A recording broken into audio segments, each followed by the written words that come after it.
Bueno, ¿cómo les va? Muy buenas noches, tardes, noches. Bienvenidos a un programa más de Política de Estado, acercándonos Al veranito y a la humedad. y al año de mandato que parece que ha roto con todas las predicciones de que el estado mental alterado iba a hacer que se fuera antes. Bueno, no solo no se fue, sino que para el año que viene diciendo que que la sierra va a ser peor que la de este año, ¿no? Pero en esta semana aparte pasaron muchas cosas. Se fue Pablo Moyano de la CGT. Hay una crisis, ¿no? Como en todos lados. Es interesante pensar porque estos cambios abruptos, porque lo de Milei, más allá de lo psicológico, es un cambio abrupto en la política, en la economía, o por lo menos se manifiesta crudamente lo que a lo mejor venía pasando, que es la concentración económica en pocas manos y esta sociedad que se va haciendo dual, los ricos muy ricos, los pobres muy pobres, y un Bolonqui que vamos a tener que abordar en el día de hoy, que es el tema de la seguridad, porque es una consecuencia también de muchas de estas cuestiones, más allá de las mafias organizadas. Pero me parece que hay como un desorden en la oposición. Absoluto. Política, sindical, social, en todos los ámbitos.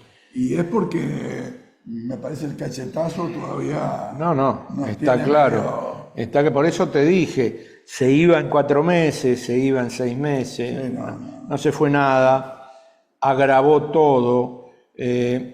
La vez pasada escuchaba a un dirigente sindical decir que pesado de izquierda, o al menos era de izquierda antes, sí, debe seguir siendo, no voy a decir el nombre, me comentaba él que iban a los distintos, a buscar gente para no que militara, sino que entrara en los cuestionamientos y que participara, y que la gente no le daba bola. No, hay bronca, pero no hay canal. No hay confianza, no hay dirigencia y no hay proyecto. Me da la impresión que no se trata de decir vamos a repetir lo que ya hicimos. Tenemos que plantear algo disruptivo, distinto.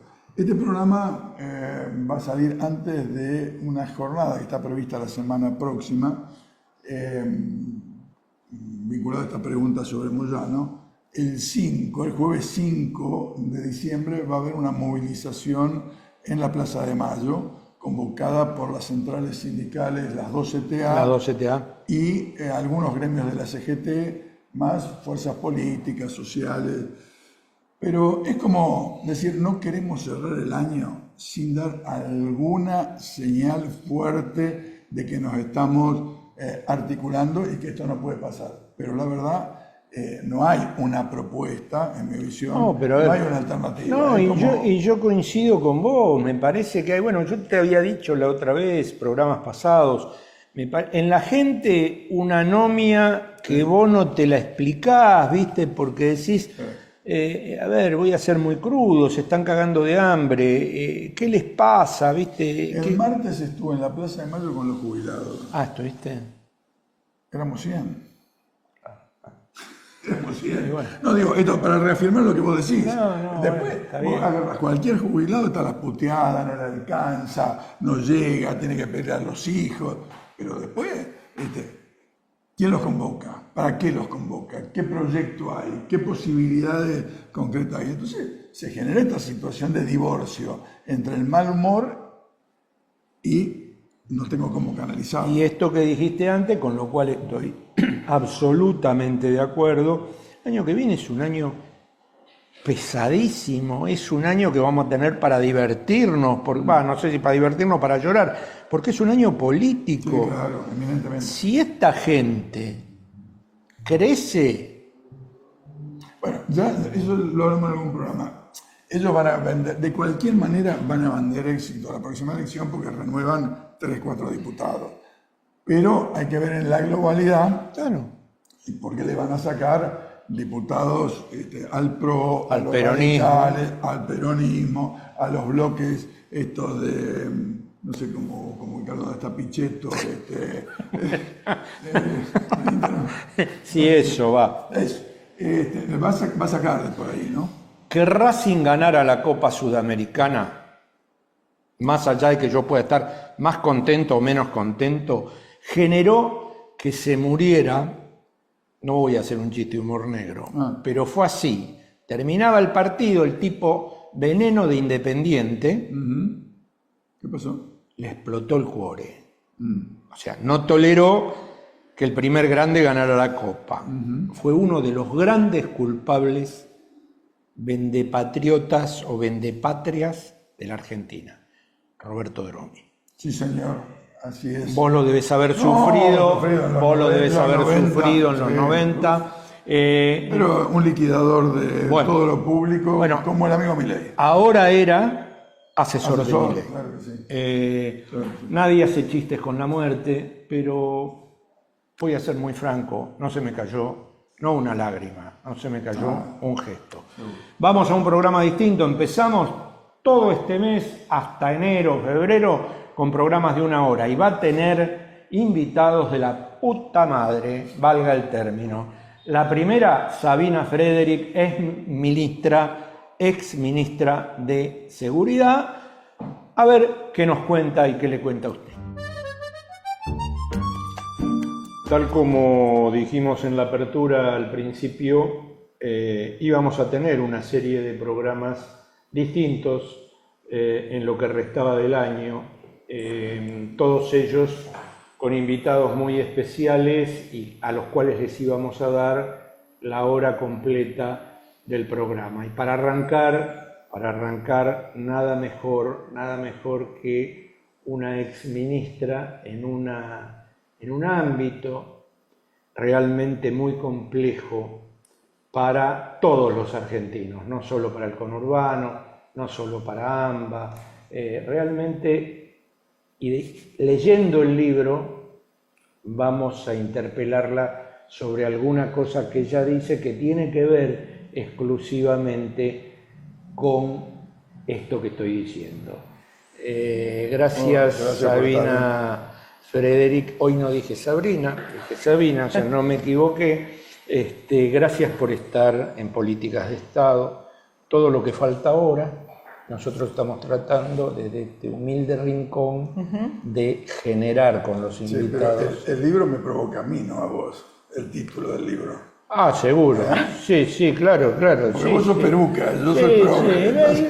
Yo no sé qué soy, pero el título del libro es espectacular. Realmente Está bueno. lo que el progresismo no ve, no ve. Cuando aborda la seguridad.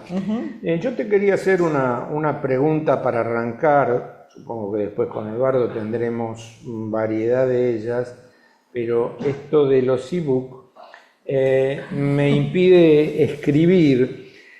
Vos cuando arrancás ponés que en la seguridad no hay delimitación de saberes. Me quedé pensando en eso, ¿no? Primero, muchas gracias por la invitación, Ariel, Eduardo. Un placer estar acá en Política de Estado. Vengo siguiendo los anuncios que me van llegando, así que un honor también. Sí, ese es uno de los problemas que yo veo, o parte del diagnóstico, ¿no?, del área de seguridad, que no tiene saberes legitimados, ¿no? Saberes consensuados o aceptados como saberes técnicos propios del área. Y esto pasa en particular en Argentina, que es un país que por su proceso de democratización le dio a la conducción política de las fuerzas de seguridad y a las policías un lugar preponderante, algo que no vemos en otros países de la región, ninguno de los países de la región, donde en general son o militares retirados o policías retirados los que conducen la seguridad. En la Argentina no fue así y ha habido inclusive hasta un consenso entre sectores que son hoy políticamente opuestos, ¿no? Donde la conducción política sigue siendo preponderante. Pero esa conducción política es una especie de suma de saberes que vienen del campo del derecho, del campo de la ciencia política, como casi la ministra fundamentalmente actual. del derecho, ¿no? Casi fundamentalmente, pero no únicamente. Patricia Bullrich fue 2 veces ministra de Seguridad. ¿Y qué saber tiene? Es politóloga. Tiene título universitario. Fue columnista mía. Fue alumna mía también. La conocemos todos. La conocemos bien. Columnista Sí. mía, es más, volvió a la televisión gracias a Mirá. porque estaba prohibida por Montonera. O algo de eso, yo qué sé. Sí, sí, Nunca sí, supe qué fue. Y te digo, te soy muy sincero, es más, se lo he dicho a ella en algún lugar que me crucé, cuando estuvo en el programa ella empezaba a hacer cuestiones de seguridad, no sabía un soto de seguridad. ¿Qué pasó después? Bueno, pero eso es algo que le pasó a todos los funcionarios, ¿no? Si uno piensa, no sé, yo tengo muchísimo respeto por Nir Lagarré, cuando llegó al Ministerio de Defensa no sabía prácticamente nada, pero se puso a leer, cuando llegó a Seguridad lo mismo, y ella lo mismo, además fue ministra de Trabajo, ¿no? Burri pasó por todos los terrenos posibles. Pero, digo, por eso saliendo un poco de la cuestión ideológica o partidaria, no hay saberes consagrados o legitimados y hay una disputa por cuáles son los saberes apropiados, ¿no? Para conducir la seguridad. Lo que sí está claro es que los policiales son más bien saberes técnicos que saberes necesarios para la conducción política. Y eso tiene consecuencias, ¿no? Entre ellas, una de las cosas que yo muestro en el libro es la ausencia de datos objetivos que permitan evaluar las políticas de seguridad efectivas, o sea, las políticas de seguridad que efectivamente disminuyen el delito, ¿no? Disminuyen los homicidios.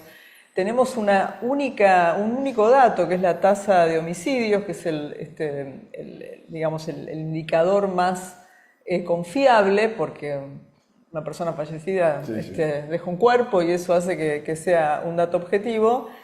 Tenemos muchos otros datos que produce el Estado o el Poder Judicial, pero no nos hemos animado a definirlos como datos que permiten evaluar gestiones. Ahora, te puedo hacer una pregunta, Sabina.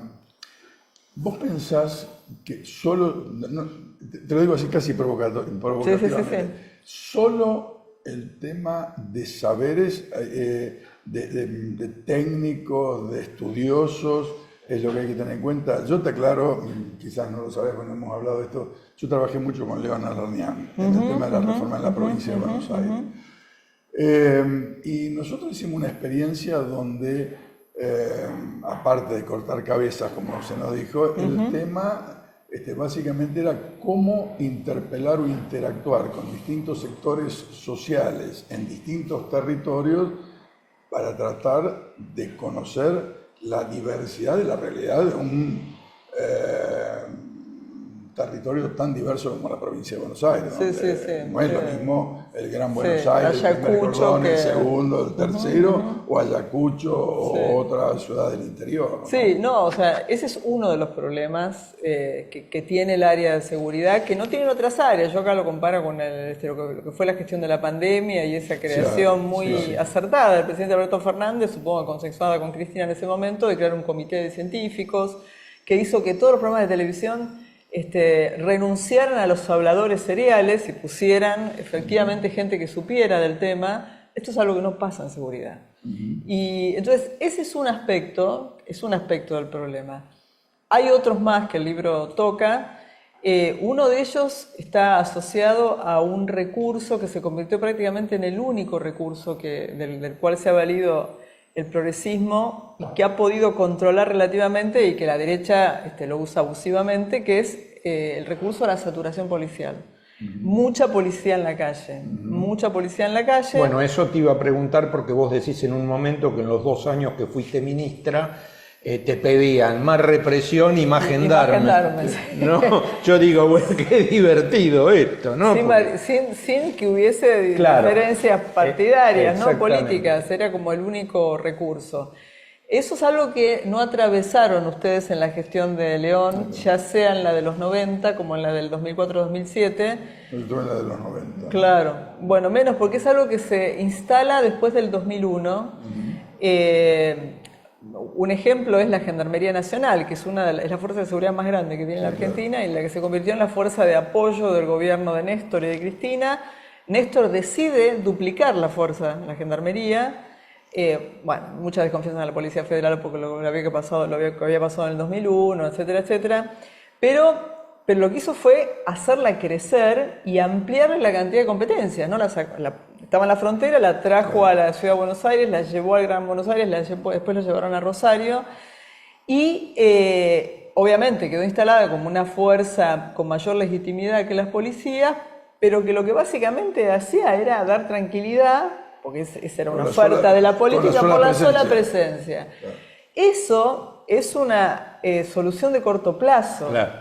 Cuando la Argentina empieza a estar ya, lo que pasa con el delito que se empieza a mover, ¿no? Entonces hay que cambiar las estrategias. Y lo que no ha pasado en la Argentina es que se hayan cambiado esas estrategias. Entonces, un poco lo que yo sugiero en el libro es que el progresismo termina finalmente haciendo uso de los mismos recursos que usa la derecha y no opta por alternativas que se corren del castigo permanente y el hostigamiento permanente de los sectores populares, que son los que andan en la calle, ¿no? Son los que transitan por la calle y los que además por esta cuestión de los estereotipos terminan siendo en general los más generar otras hostigados. opciones, ¿no? Claro. Una de ellas, claro que nosotros llegamos a la gestión con esa propuesta y bueno, pudimos hacer algunas cosas, pero no es complejo desarrollarlo porque hace falta articular mejor con el Poder Judicial, hace falta que el fuero ordinario provincial articule mejor con el fuero federal, que es propiciar investigaciones criminales, o sea, que una parte del recurso del personal policial no esté abocado a la saturación, sino que esté especializado en investigaciones que desalienten los mercados ilegales,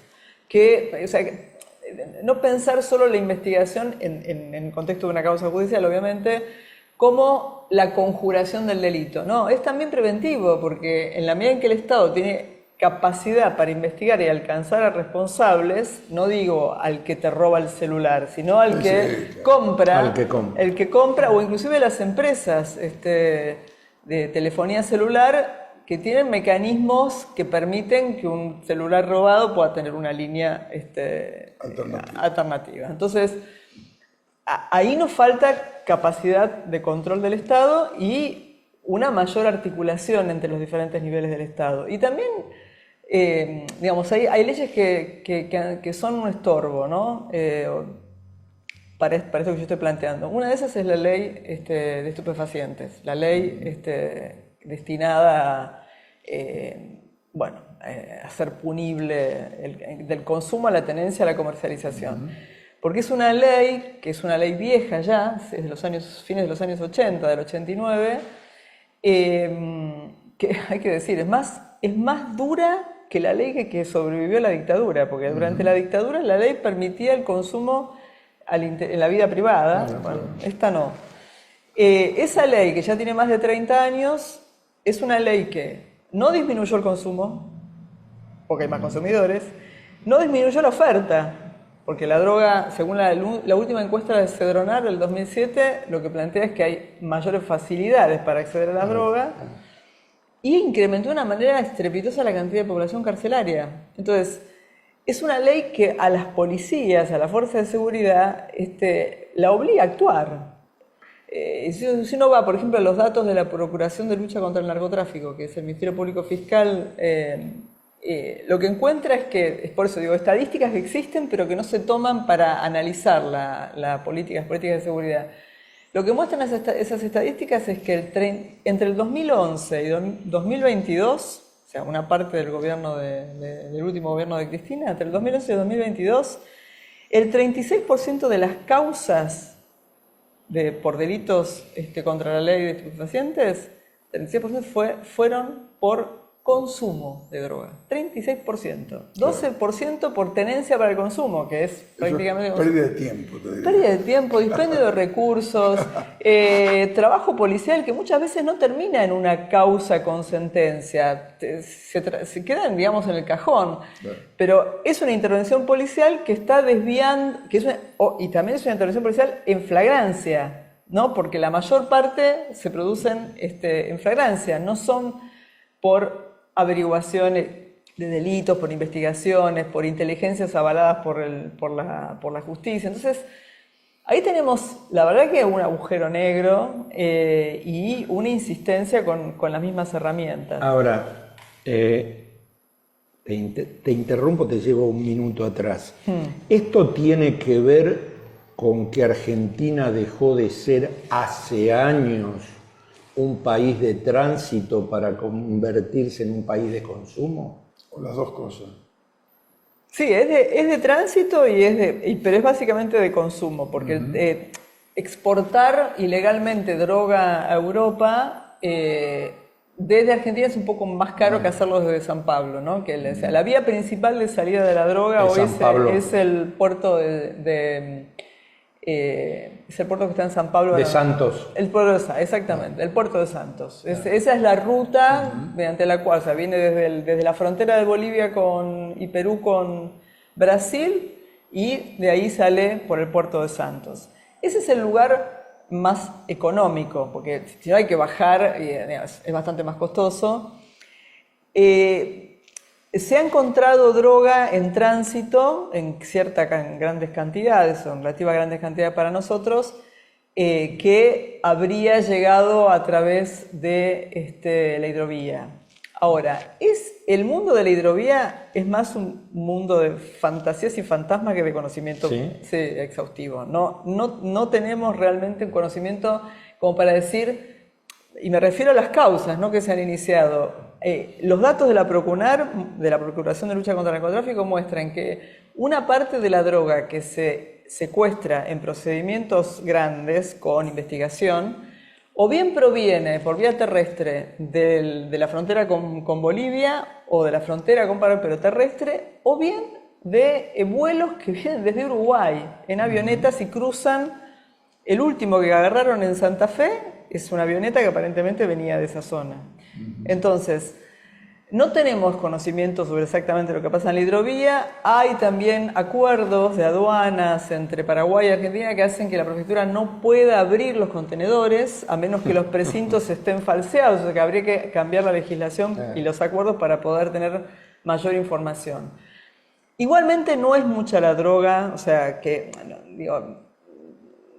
hay uno de los procedimientos que yo cuento acá de la Policía Federal Argentina que son la verdad que son buenos, hay buenos investigadores en la Policía Federal, en la Gendarmería, y también relato los conflictos que se producen, ¿no?, las investigaciones, las tensiones que hay entre las agencias civiles y las agencias policiales, bueno, que impiden investigaciones en profundidad, pero hay un cargamento que tenía por destino Dubái, que era de 400 kilos de cocaína, 50 de los cuales se habían reservado para el consumo en Rosario. No estamos hablando de cantidades enormes de droga, ¿no? Insisto, la mayor parte sale por Brasil, lo cual no quiere decir que no haya, obviamente, un tránsito significativo de droga en la Argentina.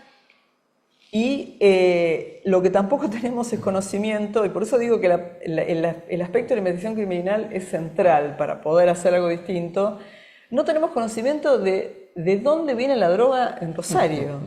No sabemos, no se sabe. ¿De qué país de qué cártel? ¿De qué país? O sea, ¿de dónde ingresa? Porque la cocaína no se produce en Argentina, ¿no? Viene Debería ser de Bolivia, Colombia, ¿no? Colombia, Perú, Bolivia, son lugares donde se produce. ¿Por dónde llega? O sea, ¿de dónde llega? ¿No? La verdad es que no, o sea, lo que hay es... ¿Cuál es el bucle, ¿no?, para llegar? Claro, algunas rutas terrestres, algunas rutas aéreas. El Paraná no. No digo que no hemos tenemos detectado, información suficiente investigado para todo. decir que es Claro. por ahí. Como Ok. no tenemos información suficiente, hay un montón de fantasías y fantasmas Sí, claro, claro. creencias que por ahí son ciertas, pero insisto, no tenemos conocimiento como para poder probar eso.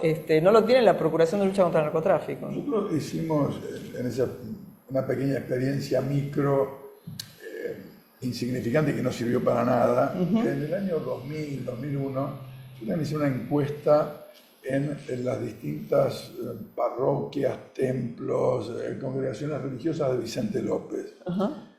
Y ahí detectamos 167 lugares de venta, pues le preguntábamos a la gente sin que dé nombre, si sabía dónde vendían droga y si podía darnos el lugar. Y armamos un mapa de 167 lugares que se vendía en Vicente López.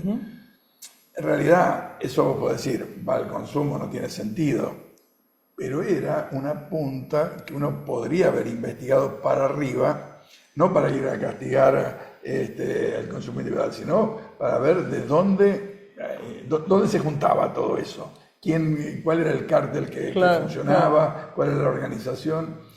No pasó nada, porque ese es el otro tema, es legislación y justicia, ¿no? Las dos cosas, sí, sí.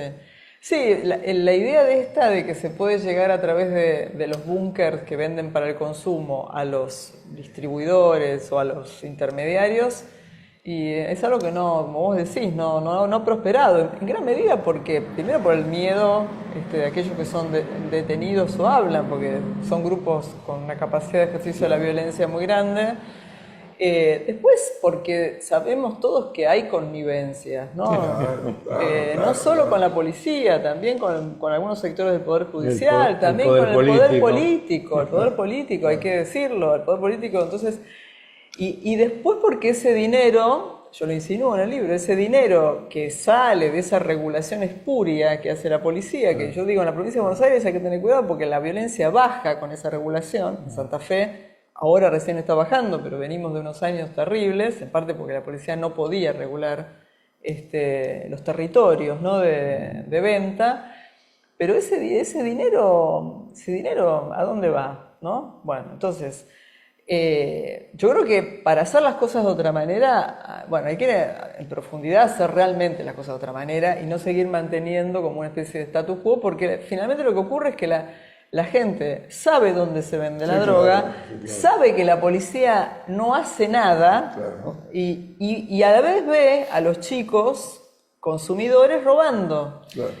Y entonces, claro, le carga la culpa a la droga, cuando en realidad lo que ocurre es que el Estado no ha ofrecido recursos, prácticamente no existen recursos, para ir hacia la cuestión de salud sanitaria del problema de la droga. O sea, ¿qué le pasa a esos chicos?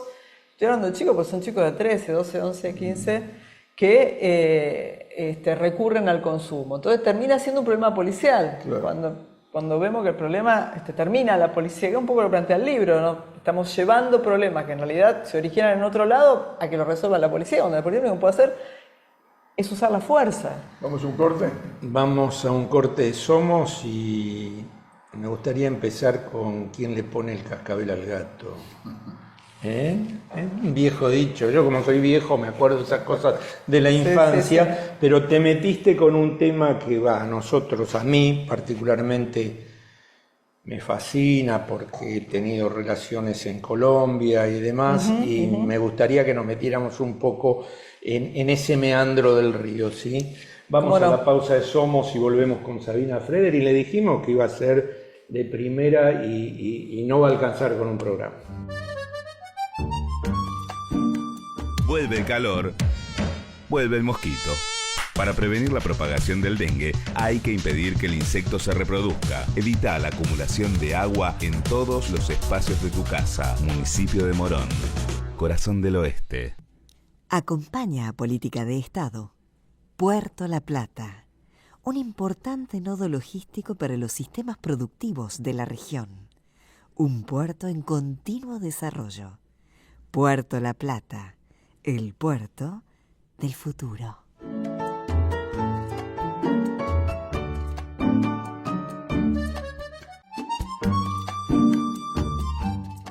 En este momento que que sale el programa grabado con Sabina y con Eduardo.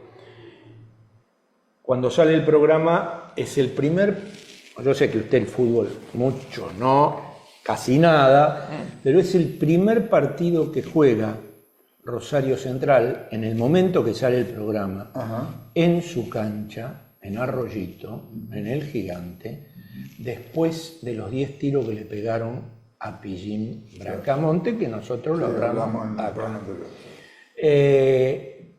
Obviamente no podemos hablar de lo que no vemos, ¿no? Pero ¿quién le pone el cascabel al gato en esto que desarrollás en el libro? Que lo hablamos alguna vez con el diputado del Frade. A ver, cuando vos ves que en el fútbol, por ejemplo, las cifras astronómicas que se pagan, se supone, ¿sí? Se piensa mal o se piensa bien, que vienen del narco, que vienen de... hay anécdotas, más de una, cuando Correa vino de Newell's a San Lorenzo, con Tinelli se sentaron los monos.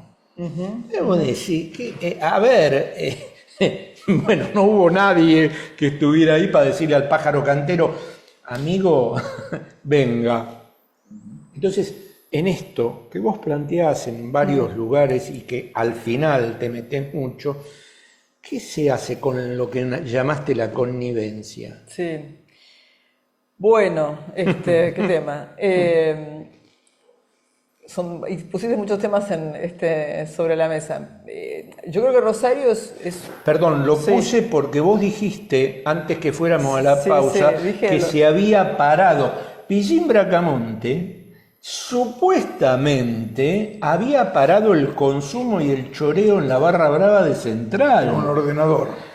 Un ordenador. Sí, bueno, por eso hay tanto temor, ¿no? A lo que pase, pero ahora la cosa viene controlada en Rosario. Yo vengo diciendo, porque en el libro un poco Rosario y Buenos Aires son dos temas que yo toco, ¿no? Que son dos lugares que fueron prioridad para nosotros porque lo fue para el presidente y la vicepresidenta, y las demandas coincidieron que los problemas son diferentes. Buenos Aires está más controlado el problema de la violencia, no así en Rosario. Y la verdad es que yo lo que me encontré, y también acá recuperé lo que le pasó a Nilda Garré, siendo ministra de Seguridad, con el tema, con la violencia en Rosario, que es que había bastante desidia de los gobiernos socialista y peronista, ¿no? Sí, sí.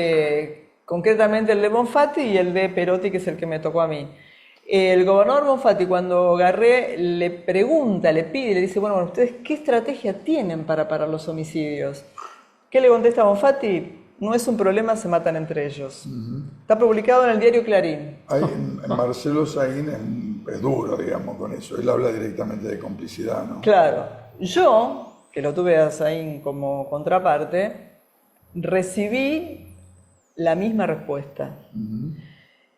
Y es un tema de los gobiernos provinciales. Cuando empezaron a crecer los homicidios, nosotros nos tocó la pandemia. La pandemia bajó los delitos como nunca en la Argentina habían bajado, bajó los homicidios, pero en Rosario empezaron a subir más rápidamente que en otros lados.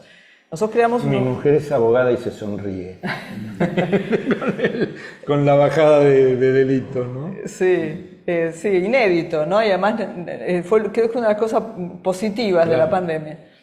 Pero en Rosario empezaron a subir, nosotros decidimos crear una unidad del Ministerio de Seguridad en Rosario, con sede en Rosario, y empezamos a presionar a la justicia federal para revisar las causas que había por narcotráfico. Hasta ese momento el delito de narcotráfico no estaba desfederalizado en Santa Fe, o sea, era competencia del Foro Federal. Cuando analizamos las causas, unas 300 que estaban bajo la investigación de las fuerzas federales, le ofrecimos al gobernador la información que ese análisis de inteligencia nos dio, que fue que no había dos cárteles, que había como unos 200 clanes aproximadamente, que tiene que ver con esto.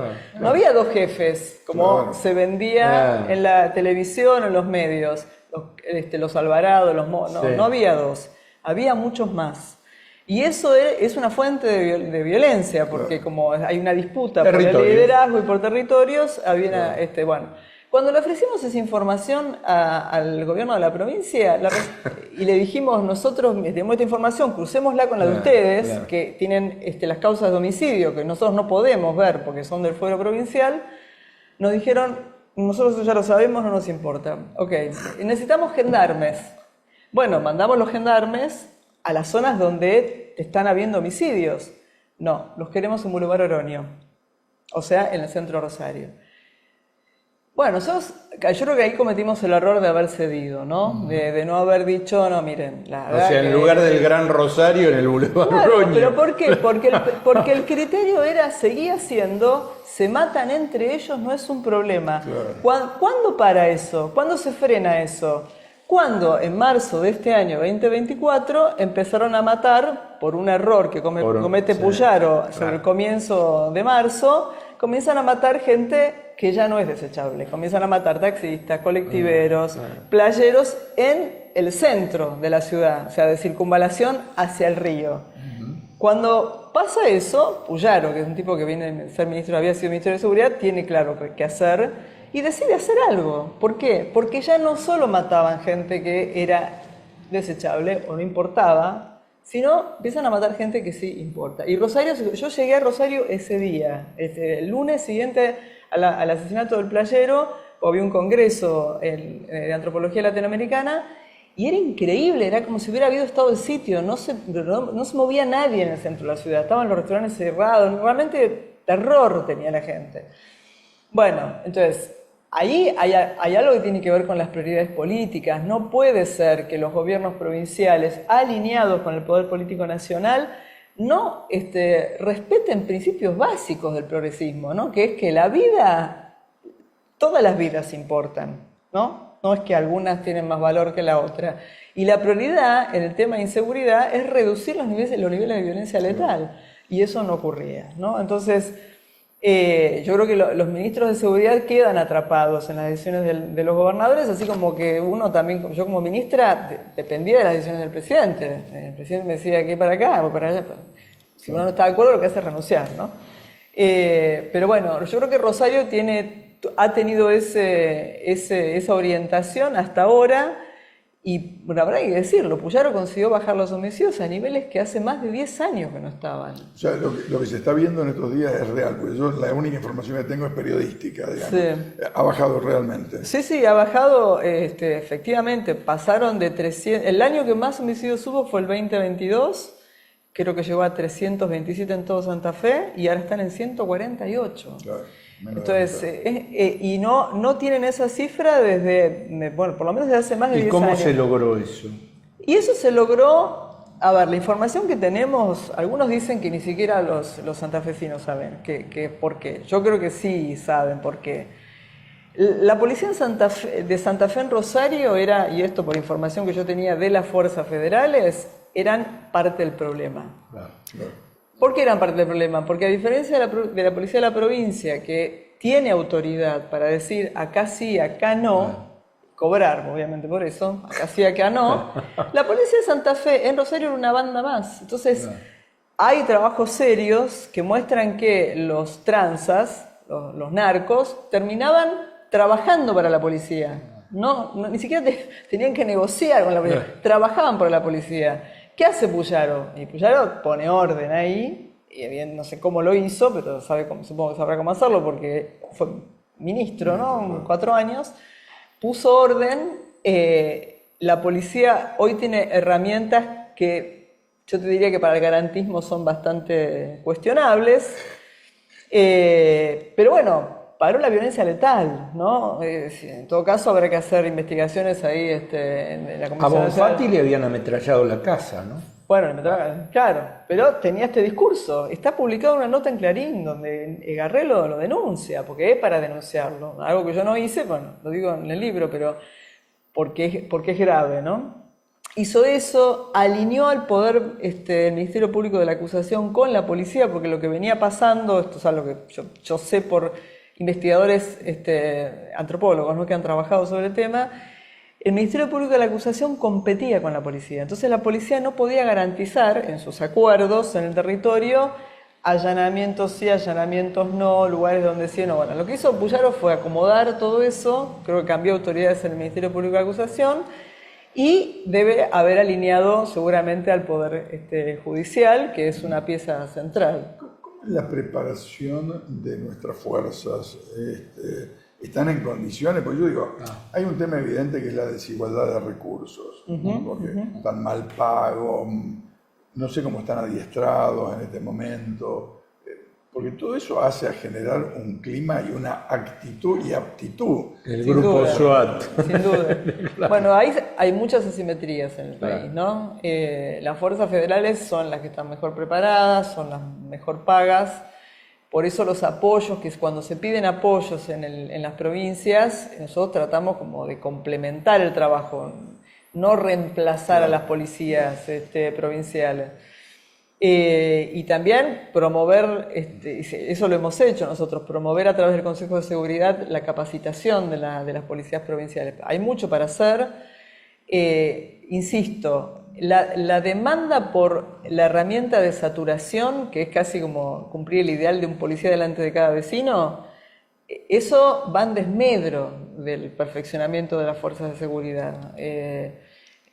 Lo estamos viendo en el uso que hace la derecha, hace el peor uso de las fuerzas de seguridad. O sea, la más maltratadora, aunque tiene una narrativa de cuidado, la más maltratadora ha sido siempre la derecha con las fuerzas. Siempre. Y se ve en el despliegue que hace la ministra de Seguridad, que ha venido haciendo, ahora para un poco, durante los primeros 10 meses de gobierno, de fuerzas federales, todas las fuerzas federales en el Congreso, algo que nunca ocurrió en la historia democrática, y yo creo que en la anterior tampoco. Eso significó movilizar personas que en realidad están abocadas a otras tareas. O sea, es desprofesionalizarlas, ¿no? Las han tenido con chalequitos, olvida la gente de la federal, con chalequito, un gas pimienta como única herramienta para impedir movimientos o para reprimir, y descuido de sus tareas en áreas claves. O sea, todos los que tienen chalequitos son personas que vienen de áreas de investigación criminal, inteligencia, etc. Pero a nosotros también nos pasaba lo mismo. Cada vez que hay que responder a más gendarmes en algún lugar, implica retirarlos de sus tareas específicas. Y de eso se quejan ellos. De eso ellos se quejan. ¿Te puedo hacer una pregunta machista? Sí, obvio. Estoy acostumbrado. Me llama la atención de que muchas ministras en el último... Son mujeres. Son mujeres, sí. Entonces, había habido más ministras de Seguridad Nacional. Empezar a pelear por los lugares. Sí. Más mujeres que... Sí, la primera fue Garré, después la sucedió... Bueno, un tiempo estuvo a Puricelli como ministro de Seguridad, pero muy poco tiempo. Después la sucedió Cecilia Rodríguez. Claro. Después vino Bullrich, claro. Después me tocó a mí y bueno, después estuvo Aníbal 2 años y ahora estuvo nuevamente Bullrich. Sí, fuimos con estilos distintos, ¿no? Porque no es un tema de género. Estilos y femineidades también diferentes. No sé, yo me dedico a trabajar sobre la fuerza de seguridad desde el 2004, antes de que existiese el Ministerio de Seguridad de la Nación. Me llevó la reforma de Arlanian de ese periodo. Entré en ese momento a trabajar sobre la policía de la provincia. Después acompañé a la ministra Garré, siendo ministra de Defensa, haciendo trabajos de investigación para el ministerio. Después fui funcionaria de Garré.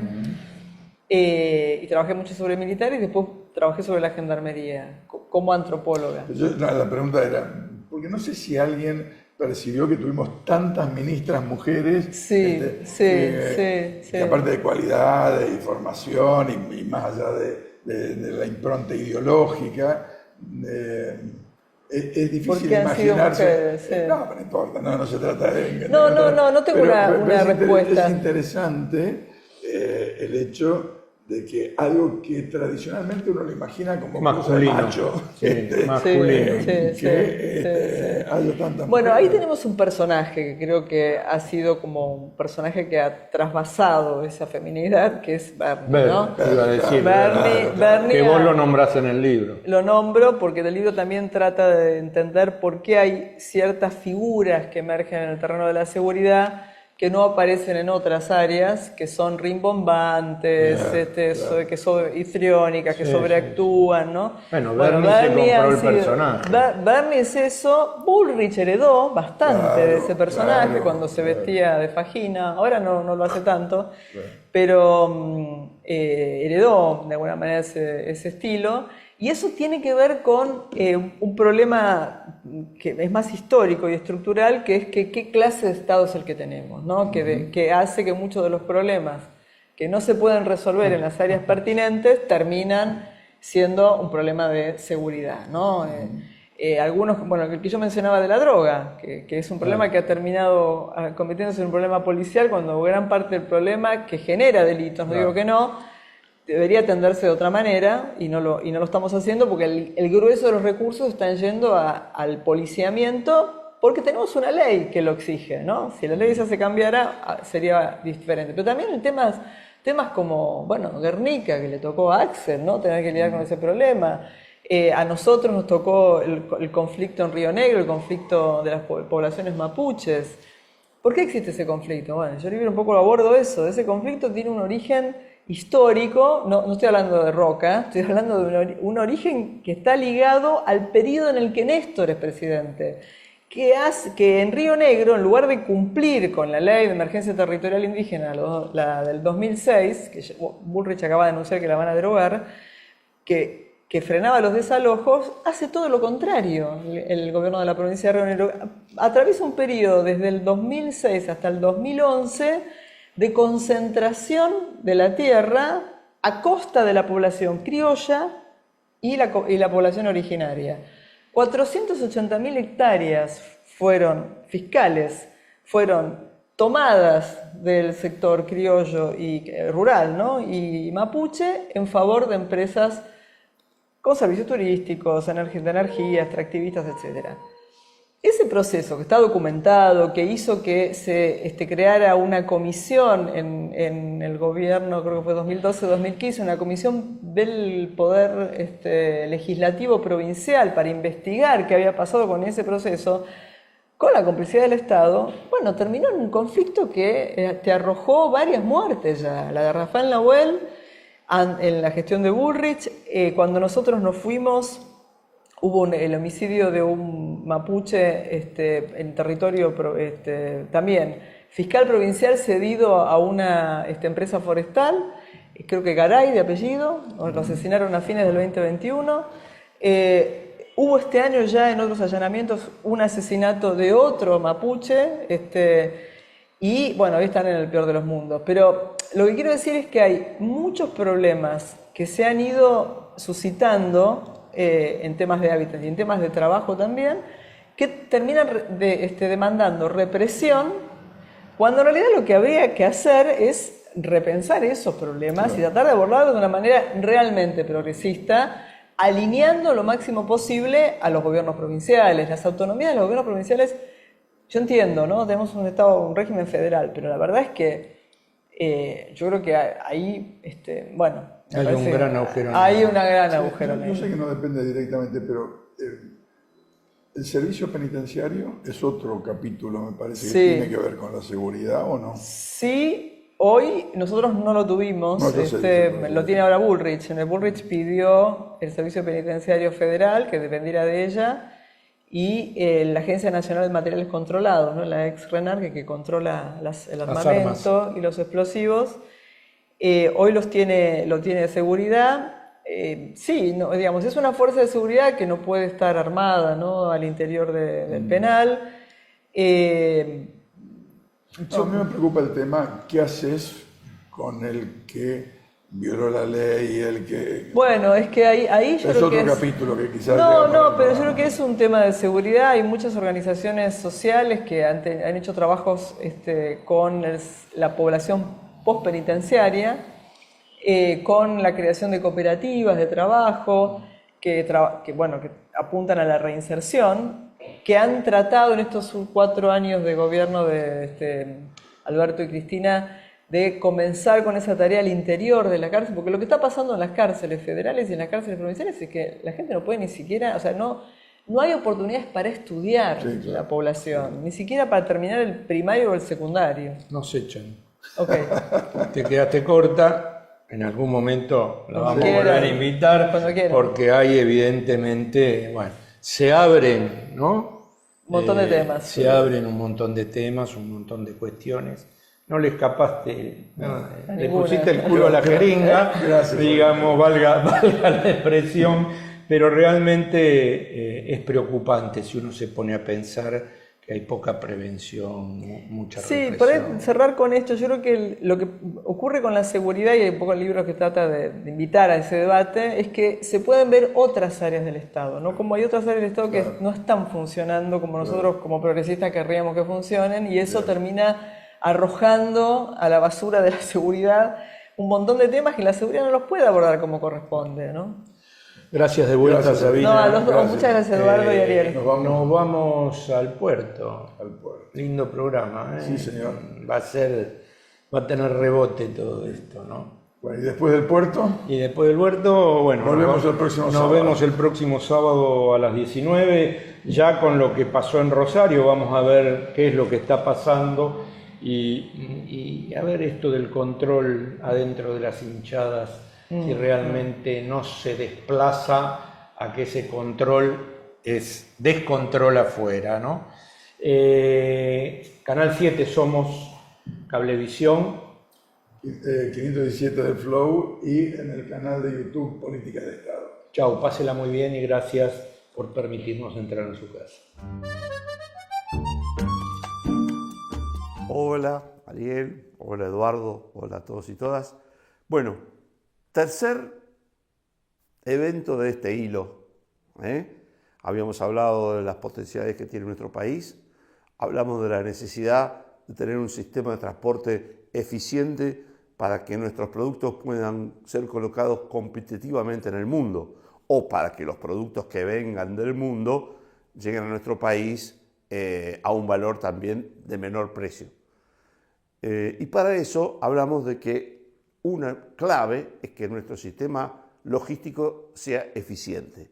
Y es una cosa que para nosotros es muy importante porque estamos muy lejos. Eso es una desventaja que tenemos respecto de otros centros de producción y de consumo, que estamos lejos de los centros de consumo más importantes o de nuestros socios comerciales, vamos a decirlo así.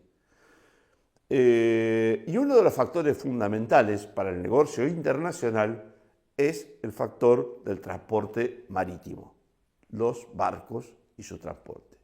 Nosotros en Argentina tenemos prácticamente el 80%, 60%, 70% de nuestra producción que es agrícola-ganadera o agroexportación o industrial pero vinculada con el agro, que bueno, lamentablemente, si bien es muy importante, convengamos que es una economía primaria.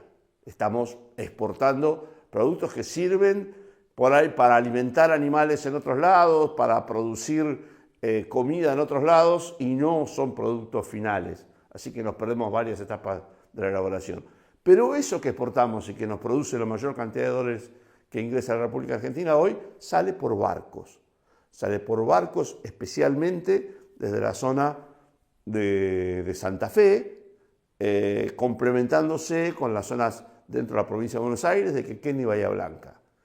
Entonces, esa producción que sale regularmente desde la zona del Gran Rosario, para decirlo de alguna manera, que está vinculada con la zona núclea de producción de todo eso, y que otro día podemos hablar de lo importante que sería que el acceso de tierra hasta los puertos sea mucho más eficiente, y hablar del ferrocarril y de lo que eso implica, pero también es importante que sea muy eficiente la salida desde los puertos hacia los destinos finales. Argentina tiene otra gran ventaja, que es que esta zona de producción que está alrededor del Gran Rosario está vinculado con el río Paraná, y el río Paraná es navegable desde esa región hasta el océano y hasta el interior del continente hasta el océano. Esa gran ventaja la tenemos que aprovechar al máximo. ¿Cómo? Bueno, teniendo puertos muy eficientes y tener una vía navegable que también sea eficiente. El río pone sus límites, la naturaleza pone sus límites, los ecosistemas ponen sus límites. No podemos hacer cualquier cosa en el río. Tenemos que prever qué nos va a pasar en el futuro. Tenemos que ver cómo el cambio climático va a influir, por ejemplo, en los niveles del agua del río Paraná y del río Uruguay. Pero en ese marco deberíamos diseñar la vía navegable lo más eficiente posible. Y considerando también cómo esa vía incide en el desarrollo económico de las regiones a las que abastece o de las que se sirve. Esa mirada federal sería muy interesante que se desarrolle en forma colectiva entre los intereses de todas las provincias de la República Argentina para hacer la vía navegable que permita la mejor salida de las mercaderías. Y esa mejor salida de las mercaderías que viene por el río Paraná, claramente debería aprovechar las ventajas del Paraná-Guazú y del canal Martín García para salir por las vías que tienen naturalmente mayores profundidades.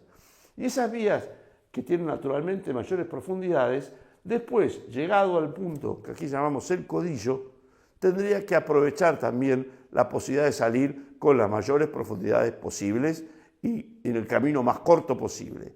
Y eso significa, muy importante, que se drague definitivamente el canal Magdalena. Entonces ahí podríamos tener una vía que permita salir con las embarcaciones en buena profundidad, probablemente 11 metros y medio en todo el Paraná, en toda su extensión de profundidad.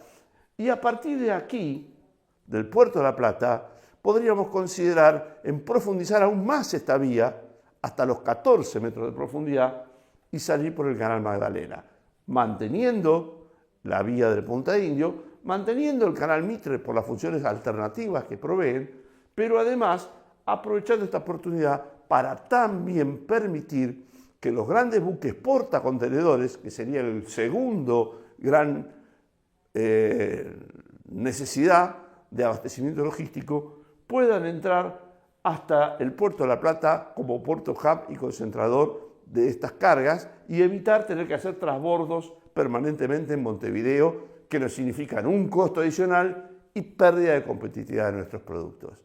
Así que es muy importante que tengamos un trazado de una vía navegable lo más inteligente posible, lo más federal posible, donde todos digamos nuestra opinión con respecto a esto y que se logre la eficiencia para que nuestros productos sean competitivos en el mundo, consigamos más dólares, hagamos más producción de valor agregado y así podamos vivir con mayor felicidad las y los argentinos, merced al trabajo productivo y de alto valor tecnológico.